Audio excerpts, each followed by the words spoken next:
Pessoal, boa noite. Muita alegria que a gente volta aqui para a SODEC. A gente se sente muito em casa. Eu falo que se a gente não tivesse a irmã Rosália para frequentar, aí com certeza a gente estava aqui. Mas aí não dá para frequentar todos os centros que a gente gosta, né? Mesmo sendo um centro tão familiar, tão querido para todos nós. O tema que eu separei para essa noite é justamente, né, em homenagem às mães, e a melhor forma de homenagear as mães é a gente buscar na doutrina espírita. Vocês estão conseguindo me escutar bem? É que eu uso aparelho de surdez e ele não está muito bem regulado, aí eu não sei se está chegando para vocês. E o tema que naturalmente fala para nós, né, sobre a importância da maternidade, um exemplo, é Maria de Nazaré, a mãe de Jesus. E nós temos na doutrina espírita justamente um grande acervo, uma grande quantidade de material sobre Maria de Nazaré. E é com base nesse material, então, que eu vou trazer para vocês aqui alguns trechos de alguns livros, né? Vou procurar não ler, mas peço a gentileza que se eu tiver que ler, vocês relevem, porque depois de ter 3 Covids, a memória evocativa, que é aquela memória mais rápida que a gente tem que usar, ela está meio lentinha. Então, nem sempre eu consigo puxar na hora assim tudo aquilo que a gente quer trazer. Mas para a gente entender quem é Maria de Nazaré, né, eu estou dizendo quem é, não é quem foi, porque ela é, né, ela está presente. Nós devemos nos lembrar que Emmanuel, no livro A Caminho da Luz, que é um livro belíssimo. Quantos aqui já leram A Caminho da Luz? Pois é, gente, é um livro assim que eu recomendo muito, né? Todos os livros psicografados por Chico Xavier são livros fundamentais que complementam a codificação, não é? E alguns livros, digamos assim, eles são a coluna cervical da doutrina espírita. Então, além dos livros lançados pela FEB e vários outros de outras editoras, a gente gosta de destacar A Caminho da Luz. Por quê? Porque ele trata, é como se ele fosse a Gênesis, a visão da Gênesis da Bíblia, mas sob a ótica espiritual. Ele mostrando a ascendência dos povos, como é que os povos se formaram, como é que se formou a Terra, quem veio para cá, que tipo de espíritos, etc. E segundo esse livro, A Caminho da Luz, rezam as tradições espirituais que, na direção do nosso sistema solar, que é apenas, né, um sistema dentro de uma galáxia, que é a Via Láctea, que está dentro de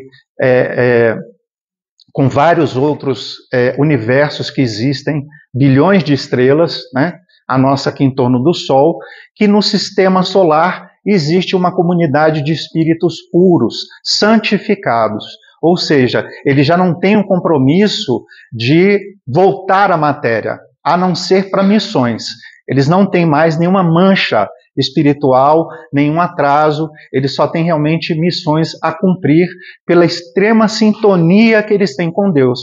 E reza, então, essa tradição espiritual, segundo Emmanuel, que essa comunidade crística, ela se reuniu, pelo menos segundo o livro A Caminho da Luz, que foi psicografado em 1937, que ela se reuniu até 1937 em 2 oportunidades.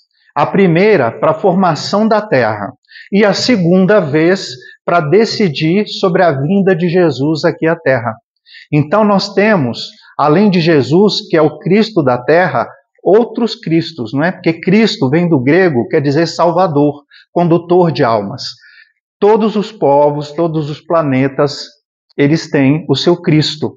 Jesus é o nosso Cristo, não é? E esses espíritos crísticos, eles se reuniram então, segundo Emmanuel, muitos milênios antes da vinda de Jesus, para traçar, não é, todo o caminho que seria feito de acordo com a humanidade que aqui estava, com aquela visão que os espíritos superiores possuem em relação a saber de antemão qual a tendência dos nossos passos. Tem um livrinho da FEB muito interessante, chamado Das Profecias às Premonições, que ele explica como os espíritos fazem as premonições e profecias. Kardec coloca muito isso de forma muito interessante, se eu não me engano é na Gênesis também, aliás, Céu e Inferno, aonde ele fala da teoria do homem na montanha. Um homem está no pico da montanha, e ele está vendo as pessoas abaixo dele caminhando, e ele vê que tem vários caminhos, e ele vendo para onde as pessoas estão caminhando lá de cima, ele sabe para onde elas vão. A profecia dos espíritos superiores funciona mais ou menos assim. Por quê? Os espíritos superiores, principalmente Jesus, que é o nosso Cristo, ele é um super hipercomputador, não é? Não tem inteligência artificial que vai chegar aos pés dele. E ele consegue, conhecendo cada um de nós, saber de antemão qual as grandes possibilidades, probabilidades do nosso comportamento. Então os espíritos crísticos se reuniram e já sabiam que a humanidade que receberia Jesus há 2000 e tantos anos atrás, ela, de alguma forma, não aceitaria naquele momento os ensinamentos e ele seria crucificado, que era, digamos, a praxe da época, né? Era o costume da época, crucificar os ladrões. Ele seria considerado um ladrão e ele teria uma morte desonrosa. Então essa comunidade se reuniu e essa comunidade também, ela buscou trazer para assessorar Jesus aqui na Terra, espíritos de altíssima elevação. Espíritos que não eram evoluídos como Jesus, mas também já não tinham um passado de provas e expiações como nós temos, de almas que ainda estão, né, com muitos erros, com muitos equívocos e com muita coisa a aprender. E diz Emmanuel, no livro A Caminho da Luz, que os auxiliares diretos de Jesus, aqueles que auxiliaram, inclusive, no seu surgimento aqui na Terra, no seu nascimento, eles foram almas escolhidas a dedo. Então nós temos Simeão, que foi sacerdote e alertou Maria, não é? Quando Maria vai apresentar Jesus, que era costume ao fazer a circuncisão, o sacerdote receber, ele falou para Maria algo muito interessante, que nós vamos dizer daqui a pouco. Ana, que foi a mãe de Maria, de Nazaré, Isabel, prima de Maria de Nazaré, João Batista, filho de Isabel, e o profeta, não é? Que veio abrir os caminhos para Jesus naquele tempo, o próprio José, que foi o pai de Jesus aqui na Terra, não é? Sem entrar em discussões se o nascimento de Jesus foi biológico ou não foi, porque isso já deu até cisão no movimento espírita. Mas isso aí são filigranas que no nosso grau evolutivo não interessa a gente discutir. Igual eu brinco, isso aí é coisa de revista de fofoca espírita. A gente não tem que preocupar se Jesus teve um corpo X, Y ou Z, se Maria ela engravidou ou não engravidou. A gente tem que preocupar com o quê? Com os ensinamentos que Jesus deixou, porque ele foi uma figura que existiu, está registrado, não é?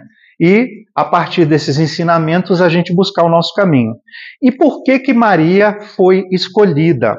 Porque ela era um espírito puro e ela era também uma alma cheia de graça. A graça aí, que foi a saudação que o anjo Gabriel fez para Maria quando ela era uma jovenzinha, segundo alguns historiadores, entre 14 e 16 anos, ele diz: alegra-te, cheia de graça, o Senhor está contigo, encontraste graça junto de Deus.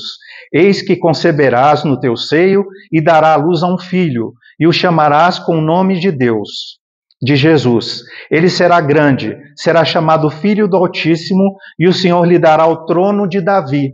José, o pai de Jesus, ele era genealogicamente, ele tinha um sangue de Davi. Ele reinará na casa de Jacó para sempre, e o seu reinado não terá fim. Isso está no Evangelho de Lucas.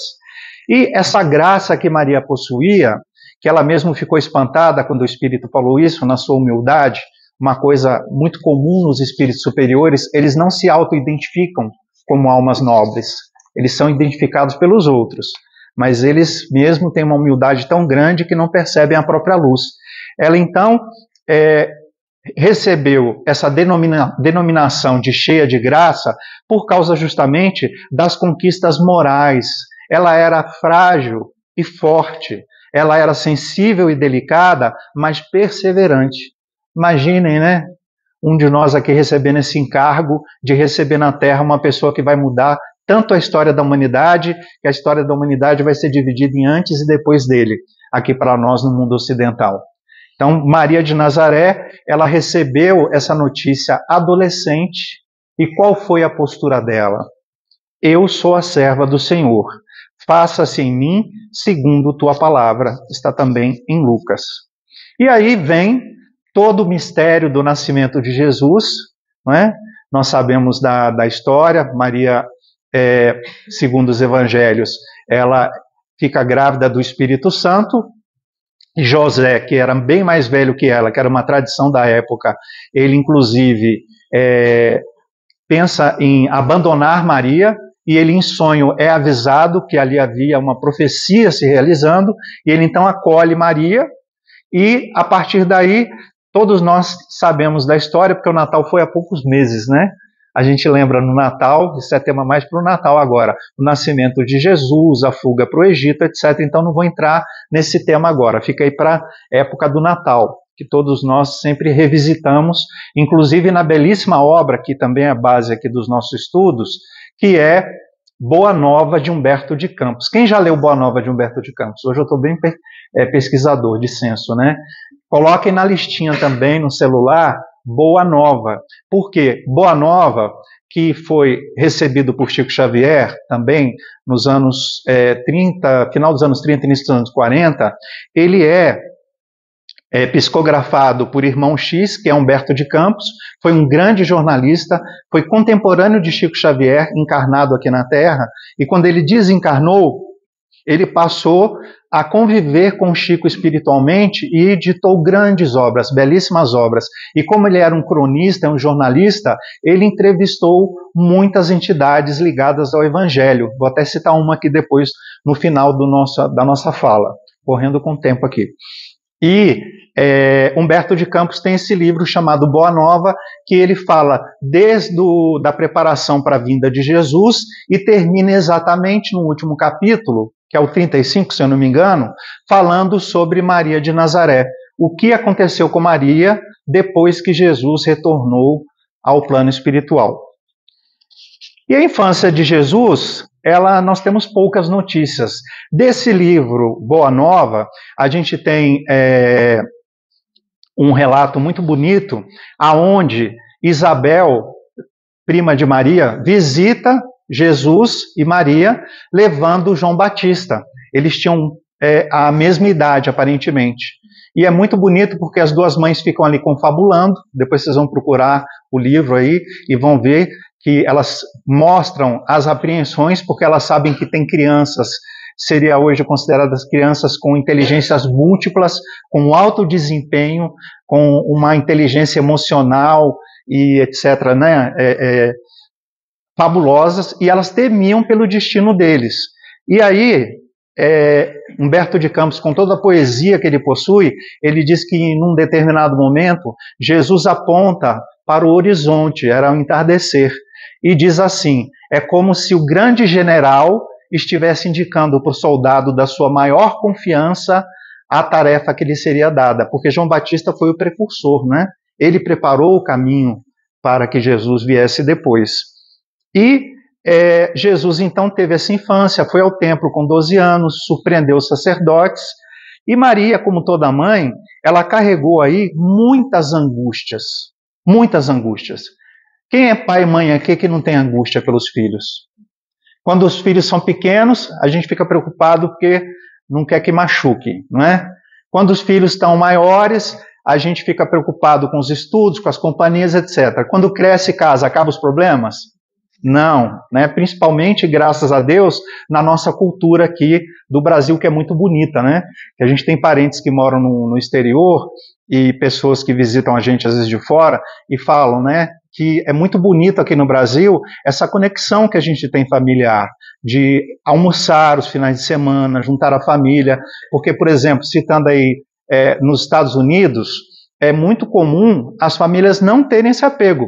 Vocês veem pelos filmes que traduzem a cultura norte-americana. Os pais ficam doidos para mandar os filhos para a universidade, depois da universidade acabou. Só vão se ver no dia de ação de graças, se vocês jogarem na internet todos os filmes de ação de graça. É um estresse, porque a família se reúne obrigada. Podem ver, né? É uma coisa interessante. O filme retrata muito a cultura. e até filmes, às vezes, pesados, onde a pessoa sofre violência, você vê a pessoa, depois de sofrer uma agressão, sozinha em casa. Aí você fala, cadê o pai dessa pessoa? Cadê a mãe? Cadê o irmão? Cadê o tio? Se fosse no Brasil, estava todo mundo enfiado na casa da pessoa, né? Então, a nossa cultura aqui, a cultura latina, ela é uma cultura de afetividade, de amorosidade. E isso, né, muitos estrangeiros percebem e acabam gostando muito do Brasil por essa característica. E Maria, então, ela tinha essas preocupações todas com Jesus, porque ela sabia que ele veio para mudar o mundo. A gravidez dele foi de forma excepcional, o anúncio, as profecias, tudo se cumpriu. E ela sabia, em seu íntimo, que o alerta que Simeão fez, quando ela levou Jesus para ser circuncidado, Simeão falou para ela que esse homem, que esse bebê, ele faria a diferença na terra. E disse para Maria, a ti, Maria, uma espada traspassará a tua alma, para que se revelem os pensamentos íntimos de muitos corações. Imagina uma mãe ouvir isso, não é? Então ele já estava dizendo para Maria que a missão de Jesus envolvia muita dor e sofrimento por parte de Jesus e por parte dela. E ela ficava ali, né, agoniada, segundo Humberto de Campos, porque naquela época a comunicação era dificílima. Jesus, já adulto, começou a pregar com 30 anos, saía e ela não tinha notícias. Ele mandava WhatsApp, tudo ok, mãe, estou aqui fazendo milagre não sei aonde. Não tinha nada disso, não é? Jesus então sumia e ela tinha notícias pela população, pelo povo, né? Que as notícias circulavam. E aí nós damos já um pulo aí durante o período da pregação de Jesus, que foram 3 anos de intensas atividades, que no Boa Nova está muito bem resumido nesse livro que eu falei, e nós vamos chegar agora à crucificação, que é um momento assim muito emotivo, muito a gente não consegue imaginar o que Maria passou, não é? E diz Humberto de Campos que Maria, junto da cruz, estava agoniada e tinha uma impressão inesquecível. Ela vendo ali, com os olhos torturados, o seu filho fixado no madeiro infame, né, na cruz, ali, como um ladrão, um assaltante qualquer, as lanças passando no ar, porque Jesus estava crucificado e os soldados ficavam mandando lanças, tanto que no final, um soldado, não é? Quem lembra o nome dele? Longinos, ele vai dar o golpe final no coração de Jesus. Longinos, inclusive, é citado no livro Brasil, Coração do Mundo, Pátria do Evangelho, que é outro livro que eu recomendo também. Eu sou um chato, tá? Que eu fico recomendando livros. Mas é importante, porque a gente buscar as fontes. Hoje em dia é muito comum ficar pegando tudo de internet, não checar. O livro foi publicado, foi revisado, ele existe. Então, em vez da gente ficar pegando o que alguém disse a respeito de um livro, ou o que o Ricardo, palestrante, falou de um livro numa palestra, vai lá na fonte onde foi publicado. Nesse livro, Brasil, Coração do Mundo, Pátria do Evangelho, que é a história do nosso país, Longinos, ele reencarna no Brasil, e sabem quem ele foi? Dom Pedro II, nosso imperador. Interessantíssimo isso, né? Ele reencarna aqui no Brasil como Dom Pedro II, por isso a extrema afetividade dele, e Rui Barbosa falava, Dom Pedro II foi o maior democrata, melhor dizendo, republicano que o Brasil teve, não é? Que a gente sabe que não importa o sistema de governo, importa as pessoas serem boas. Uma pessoa boa, ela pega qualquer instrumento e faz a bondade. Agora, uma pessoa que não é boa, ela pega o melhor instrumento do mundo e vai fazer o quê? Coisas ruins, não é? E então Maria ali, agoniada, ela fixava Jesus e vinham todas as lembranças. A gravidez, a infância de Jesus, as dificuldades imensas, até porque na época da crucificação José já não estava mais na terra, né? Ele era bem mais velho do que ela, nós temos poucas notícias sobre isso, e ela chorava muito, estava absolutamente solitária. Por quê? Porque ali na crucificação, o que aconteceu com os apóstolos de Jesus? Eles se envergonharam e sumiram. Mais um venceu a timidez e chegou perto de Maria. Quem foi? João, não é? João Evangelista, que décadas depois da crucificação de Jesus, vai ficar exilado na ilha de Patmos e vai revelar para a gente o Apocalipse. Não é isso? João era o apóstolo bem amado e dizem alguns autores espirituais que ele reencarnaria como Francisco de Assis, não é? Então isso é bem interessante. E João, então, chega perto de Maria, e nesse momento, quando João chega perto de Maria para dar o consolo, é a hora em que Jesus, que estava lá na cruz naquela altura, ele volve o olhar para Maria, até então ele não havia olhado para ela, e diz a frase emocionante: Mãe, eis aí teu filho. E dirigindo-se de modo especial, com leve aceno para João, falou: Filho, eis aí tua mãe. Ou seja, não é? Cuida da minha mãe para mim, porque eu já não vou poder estar aqui na terra como eu estou agora. E a partir daí, não é? Termina a crucificação, há aquela tempestade medonha, embora a festa espiritual, porque diz Humberto de Campos que se abriu um caminho que a gente não consegue imaginar, de anjos descendo dos céus para poder consolar Jesus, não é? Inclusive, nos estudos que eu fiz para hoje, tem uma parte muito interessante, aonde Jesus segreda ao ouvido de um anjo, desce um anjo, e o anjo chega perto de Jesus. E todo mundo pensa que o anjo está consolando Jesus, mas Humberto de Campos fala, Jesus, ele pediu a esse anjo, que era o anjo da caridade, que cuidasse de Judas. Ele estava na cruz preocupado com Judas, não é? E após a crucificação, Maria então fica sob os cuidados de João, e eles resolvem sair ali daquela região, porque começa também um período já de perseguições dos romanos e dos próprios judeus em relação aos nazarenos, aos cristãos. Começa a haver essa denominação. E eles vão então para Éfeso, que é na Turquia, no Oriente, né? Milhares de quilômetros ali. Eles viajam, aquelas viagens difíceis, e Maria passa a viver com João em Éfeso. Só que João, ele começa a sair para poder pregar a mensagem. Maria ficava muito sozinha. Né?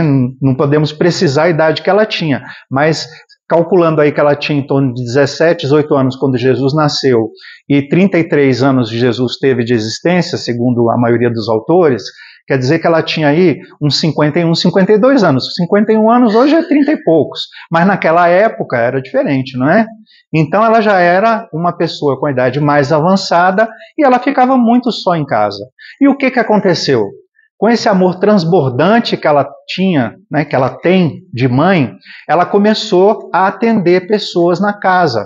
Então era muito comum passarem as pessoas para buscarem a mãe de Jesus. E ali, com toda a sua doçura, com todo o seu magnetismo, ela sentava trazendo as melhores recordações, sem angústia, sem pessimismo. Humberto de Campos deixa isso muito claro. Ela tinha muita noção que ela não devia se angustiar e se entristecer, porque ela sabia da vida espiritual, sabia que Jesus havia passado pela terra, mas estava pleno no mundo maior, que esse mundo aqui é que é a ilusão. O mundo verdadeiro é o mundo espiritual, né? Como se diz, nós não somos seres materiais numa experiência espiritual. Nós somos seres espirituais numa experiência material. E Maria, então, tinha esse prazer, esse cuidado com os viajantes. Ela cuidava das feridas, ela dava comida para os mendigos, e ela contava essas histórias. E ela ficou conhecida, então, como aquela pessoa, aquela mãe de todos. E chamavam Jesus de Santíssimo. E então, um mendigo, uma vez, disse, a senhora é a mãe do Santíssimo e nossa mãe. Então, a senhora é a nossa mãe santíssima. E daí ficou o título, né? Adotado pela Igreja Ortodoxa, pela Igreja Católica, por nós espíritas também, né? De Maria, Mãe Santíssima, por causa da sua evolução, do seu estado de graça. E ela tinha uma frase que ela usava muito com os doentes, com as pessoas que buscavam ali o seu carinho. Uma frase, inclusive, que vocês vão lembrar, que vocês ouviram de um médium muito famoso. Isso também passa. A maioria aqui deve conhecer essa história do Chico Xavier, mas eu vou repetir aqui brevemente em 2 minutos. Chico Xavier, ele passava por sérias dificuldades, como aconteceu na sua vida toda, mas teve episódios muito dramáticos, ele ficar com o sobrinho na cama, um sobrinho doente, ele perdeu uma irmã. Então, assim, a pobreza imensa, passavam dificuldades, ele sendo criticado, porque ele foi um médium muito criticado, incompreendido, como só ia acontecer com as almas evoluídas que passam na Terra. Normalmente elas são massacradas, elas são mal compreendidas, etc. E aí, um dia, alguém falou para o Chico, Chico, você é tão próximo dos espíritos, por que você não pede auxílio a Maria Santíssima? Porque o Chico era muito ligado nela. Tá? E aí eu vou fazer uma inconfidência aqui, me desculpe, eu não gosto de ficar levantando bandeiras, mas eu tenho uma crença pessoal, não tenho base doutrinária para falar isso, mas eu tenho uma crença pessoal que João Evangelista e Francisco de Assis e Allan Kardec são Chico Xavier. Eu tenho essa crença. Então, por isso eu penso que muita coisa se conecta, mas é uma opinião meramente pessoal, tá? Desculpa fazer essa ousadia aqui, mas é só porque eu acho que tem muito a ver, né, com as personalidades e com o trabalho que fizeram aqui na Terra. E aí, voltando aqui ao ponto, até perdi o fio da meada, desculpa. Oi? O Chico Xavier, ele resolveu pedir, então, ajuda. E aí se materializou para ele, não é? Na prece dele, que os espíritos materializavam para ele no quarto dele. Isso aí Arnaldo Rocha confirmou para a gente aqui em Brasília. O saudoso Honório Onofre Abreu, que foi presidente da União Espírita Mineira e amigo do Chico por mais de 40 anos, eu tive o prazer de hospedá-lo até na minha casa aqui em Brasília, e também confirmava isso. Era muito comum à noite, quando o Chico fazia preces, os espíritos se materializarem. Arnaldo Rocha conta, inclusive, que uma vez Emmanuel materializou no quarto. Era comum, né? Quando a sobrinha do Chico, que era uma noiva, ela estava falecendo, e eles foram fazer uma prece para ela e tudo, Arnaldo Rocha estava no quarto. Quando o Chico foi fazendo a prece, todo mundo de olhos fechados começou a sentir umidade nos braços. Estavam caindo da casa, do telhado da casa, de forma assim, para a gente mágica, né? Tipo efeito especial. Pétalas de rosas vermelhas úmidas, extremamente perfumadas, por causa do mérito espiritual da jovem que estava desencarnando e, claro, do próprio Chico, né? E então, Celina, que é tida como emissária de Maria, que inclusive Frederico Júnior, que foi um médium muito importante no início do espiritismo no Brasil, ele a descrevia como uma criança. Olha que interessante, né? Isso está em vários registros da FEB e do Reformador. Celina, que se apresentava como uma criança, ela era intermediária de Maria, digamos, assessora de Maria. Aí ela aparece para o Chico, e o Chico fala para ela e tudo. Aí ela pede licença, vai se encontrar com Maria de Nazaré, e aí traz para o Chico, né, o recado de Maria de Nazaré. E o recado que Maria de Nazaré deu para ele, o que foi? Isso também passa. E o Chico pegou essa frase, colocou numa cartolina no seu quarto, muita gente que visitava ele à época lembra disso, e ele diz, essa frase se aplica a tudo na Terra, tanto as coisas ruins quanto as coisas boas, para a gente lembrar que nós vivemos na impermanência aqui na Terra. Não foi o que a pandemia provou para a gente? Com muita dor, a gente pensa que controla alguma coisa, mas nós controlamos somente as nossas reações em relação aos acontecimentos. Mas nós não controlamos nada, às vezes nem o próprio corpo, não é? Então isso é importante porque tudo passa, né? Nosso corpo vai passando, a gente vai envelhecendo, as pessoas vão passando pela nossa vida, desencarnam, buscam novos caminhos, e etc. Então, isso é para nos lembrar, penso eu, aí também uma colocação pessoal. O que Maria de Nazaré quer dizer com isso também passa para nós da Terra? Que a matéria, ela passa. Que o que é real realmente é o quê? O espiritual. O espiritual não passa. O que sobra da gente, na nossa crença, quando a gente desencarna? Quem nós somos emocionalmente, amorosamente. É isso que sobra. Então isso não passa, mas todo o restante relacionado à Terra vai passar. Então para a gente sempre lembrar, para não se assustar com as reviravoltas, né, que a vida dá. E então ela viveu, né, lá nessa casa, numa velhice sem cansaços nem amarguras, e ficava contando as histórias. E eis que um dia ela se encontrava sozinha durante o crepúsculo, e chega um mendigo pedindo ajuda, diz Humberto de Campos. E esse mendigo, ele começa a falar com ela, mas ele faz algo diferente de todos os outros pedintes. Ele começa a consolar Maria de Nazaré. Começa a falar com ela das alegrias do céu, começa a falar para ela da bondade de Deus, e ela achou aquilo muito estranho. Por quê? Todo mundo chegava para pedir algo a ela, e esse mendigo estava oferecendo algo a ela. Até que ela começa a sentir uma emoção muito profunda, e esse hóspede anônimo, aqui citando Humberto de Campos, abre as mãos generosas e lhe fala com profundo aceno de amor: minha mãe, vem aos meus braços. Quando ela olha as mãos do mendigo, elas estavam com as chagas da cruz. Aí ela diz, né, como aquela mãe preocupada: meu filho, as úlceras que te fizeram. E aí Jesus abraça e diz a ela: sim, minha mãe, sou eu. Venho buscar-te, pois meu Pai quer que sejas no meu reino a rainha dos anjos.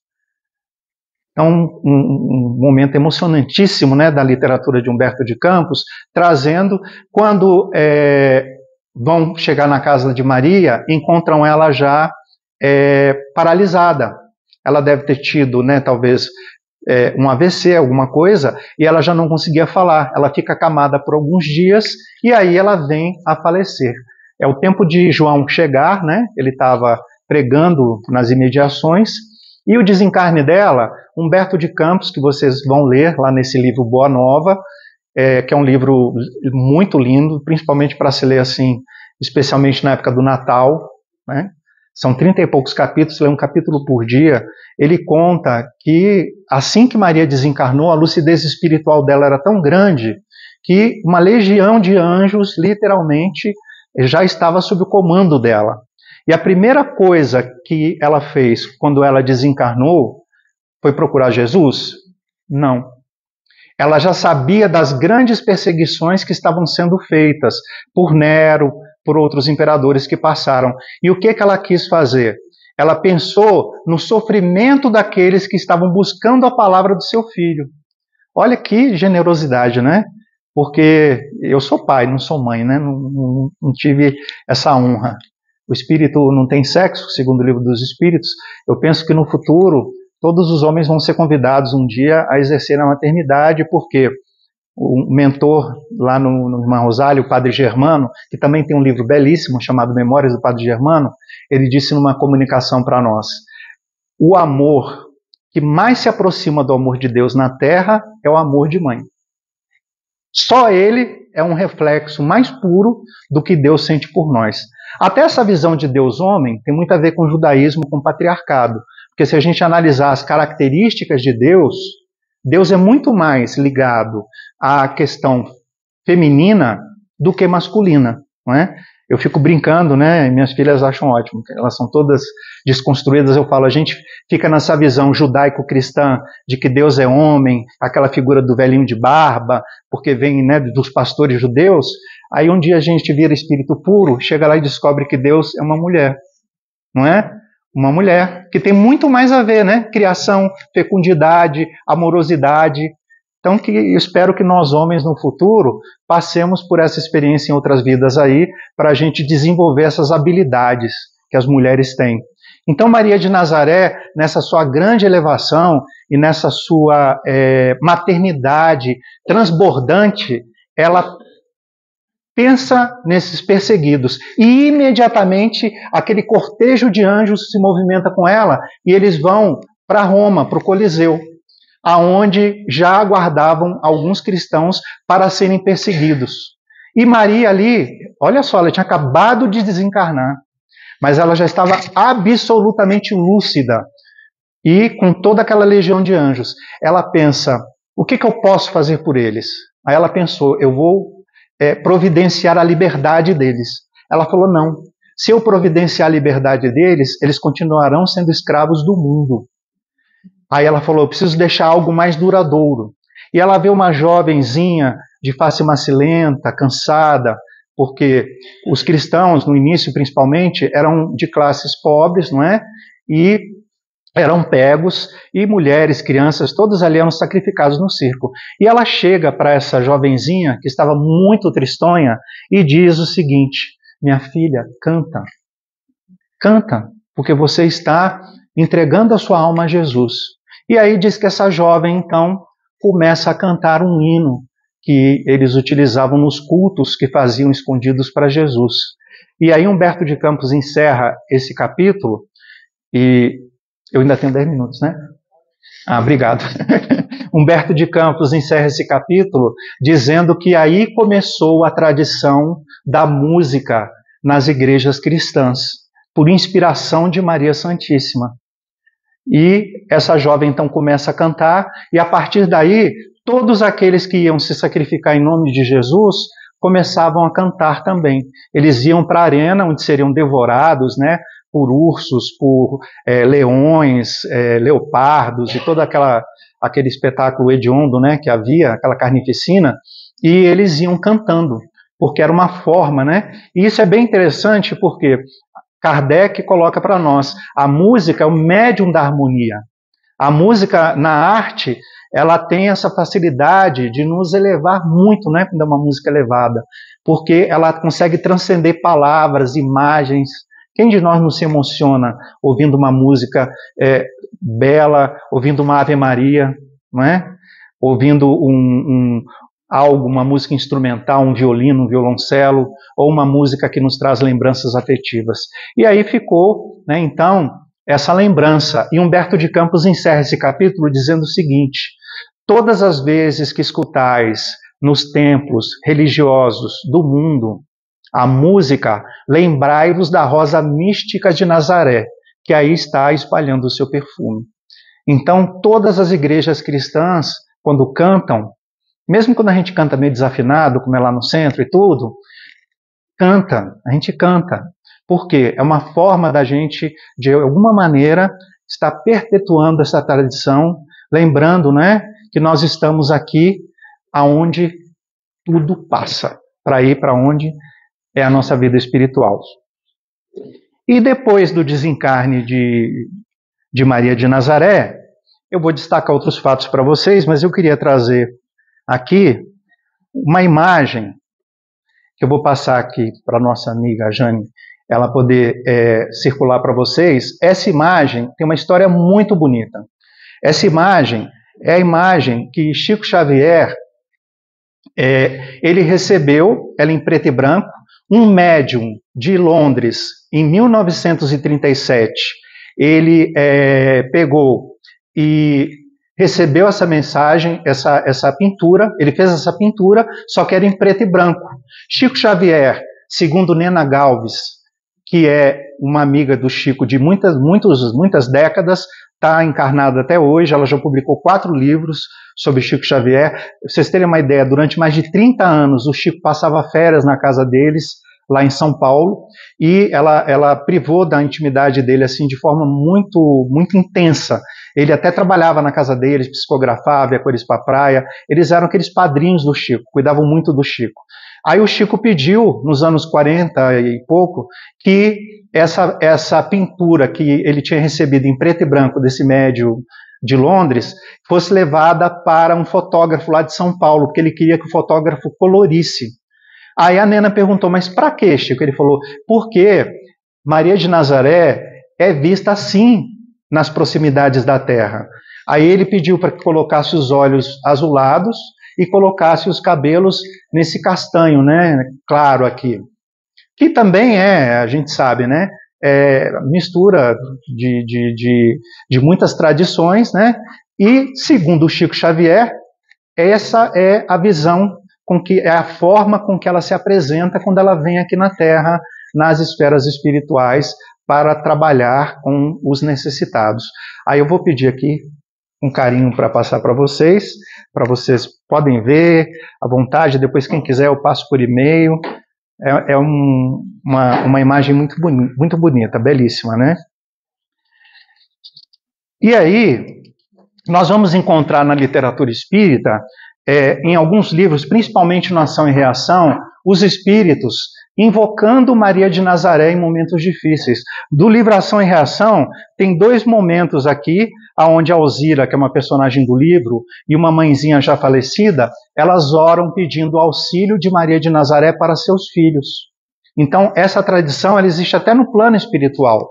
E, inclusive, essa mãezinha, que eles não citam o nome no livro, quando ela pede por Maria de Nazaré, pela intervenção de Maria de Nazaré, ela chama por Nossa Senhora da Piedade. Não importa o nome, não importa se é Iemanjá, não importa, importa a figura, importa a gente saber que ela nos acompanha. É isso que é importante, é isso que nós devemos guardar, não é? E eu confesso a vocês, eu tenho um quadro que eu ganhei muito bonito dela, pintado pelo meu cunhado. Na verdade é um quadrinho pequeno e tudo, mas assim, muito especial, ele pintou com muito carinho. E eu guardo ele e coloco no corredor, porque é o lugar que a gente mais passa na casa. Aí quando a gente passa assim, eu estou muito agoniado, eu falo, peraí, deixa eu encarar a Maria aqui 2 minutinhos para ver se ali quer ajuda, né? A gente não cultua imagens do espiritismo dentro do centro, mas a gente pode muito bem ter uma imagem na nossa casa, não tem nenhum problema, não é? Faz muito bem, porque ajuda a gente mentalmente a se conectar. E nós vamos verificar também, na atuação de Maria de Nazaré, uma grande obra ligada ao atendimento aos suicidas. Isso é muito interessante. E antes de eu contar que obra é essa, assim que Maria de Nazaré atende às pessoas do circo, etc., ela resolve fazer um atendimento a Judas. Judas havia suicidado. Lembra que Jesus pediu ajuda de um anjo da caridade e tudo? Com certeza o anjo foi lá, localizou Judas e Maria foi em seguida. E aí tem uma poesia linda de Amaral Ornelas, eu esqueci o nome do livro, daqui a pouco vem à mente. E Amaral Ornelas é Momentos de Ouro. Amaral Ornelas, ele tem esse encontro de Maria de Nazaré com Judas de forma belíssima. E ele pega, no final, né, mais ou menos assim, Judas está muito amargurado, ele não a reconhece, e ele está envolto em trevas, aí ele vira, né, e ele reclama, fala que ele era um monstro, que ele tinha feito, e ela fica dizendo, não, você também tem direito ao perdão, ao amor. Aí ele vira e fala, quem sois vós, anjo vestido de luz, que me trata assim com tanto carinho? Aí ela olha para ele e fala, eu sou Maria, a mãe de Jesus. E aí ela resgata ele. E Humberto de Campos, vocês estão vendo que Humberto de Campos, ele é um grande noticiador das coisas espirituais. Ele conta depois, né, que entrevista Judas, quando Judas estava aqui na Terra durante um período da Semana Santa, e ele pergunta para Judas, você se sente ofendido, Judas? Isso lá nas Terras Santas, ele encontrou Judas lá. Os livros dele são muito interessantes. Ele entrevistou Marilyn Monroe, entrevistou várias personalidades, principalmente quando o Chico morou nos Estados Unidos durante um período de 3 ou 4 anos. E ele pergunta para Judas. Judas ficava chateado de até hoje levar a culpa, não é? Ele falou, não, já superei isso é uma dificuldade das pessoas e tudo. Inclusive, aí ele fala para Humberto de Campos, eu tive uma reencarnação onde eu, como Jesus, como Jesus também o foi, eu fui traído e vendido. E aí, nós vamos ter biografias do Chico que confirmam que Judas, ele renasceu algumas vezes, mas uma das suas encarnações mais significativas foi como Joana d'Arc. Joana d'Arc, que veio jovem, não é? Na França no século XVI, uma jovenzinha de 17 anos, camponesa, lidera um exército para expulsar os ingleses da França. E depois a própria França vende para a Inglaterra, que a queima, né? Que mata ela na fogueira. Interessantíssimo isso, né? E só para completar, para a gente já ir encaminhando para o encerramento, por que isso aconteceu, segundo o Chico fala, né, segundo alguns biógrafos? Isso aconteceu, Joana d'Arc liderou esse exército, porque a espiritualidade, ela trabalhava já lá no século XVI, nos genes da população francesa, para que no século XIX houvesse condição de nascerem espíritos iluministas. com o cérebro, com a cabeça mais melhorada. Se houvesse a invasão inglesa, toda a seleção genética que os espíritos fizeram, ela estaria comprometida. Olha que interessante, né? Isso eu vi, assim, pelo menos 4 ou 5 biógrafos do Chico. Então, a missão de Joana d'Arc estava muito ligado a preservar o legado de liberdade que a Revolução Francesa trouxe para nós, que influencia até hoje grandemente aqui o Ocidente. E para encerrar, Maria de Nazaré continua cuidando dos suicidas. Quem já leu o livro Memórias de um Suicida, escrito por Dona Ivone Pereira? Excelente obra. Muita gente fala, é pesado, é isso, é aquilo. Eu não recomendo você dar esse livro para alguém que está pensando em suicidar. Porque esse é um livro terapêutico. A gente, no nosso centro espírita, chegamos a aplicar esse curso 4 vezes. A gente estudou esse livro. Cada curso durava 1 ano e meio, 2. A gente estudava capítulo por capítulo.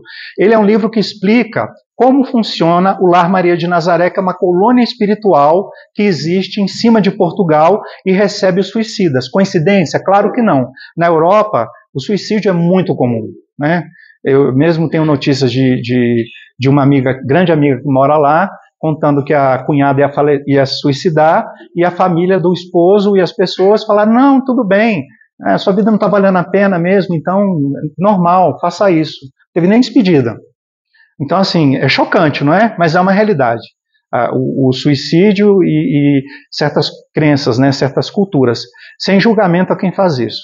Então, esse livro, ele mostra esse instituto que existe lá na Europa, o Lar Maria de Nazaré, que recebe suicidas.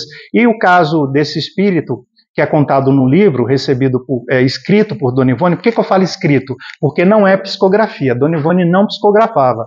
Dona Ivone desdobrava, via no desdobramento, principalmente à noite, ela ia para os locais da Europa, onde ela já tinha até vivido, e ela conhecia muito de suicida, porque ela se suicidou em 2 encarnações seguidas, e aí quando ela acordava, ela tinha plena lembrança daquilo, passava o dia escrevendo.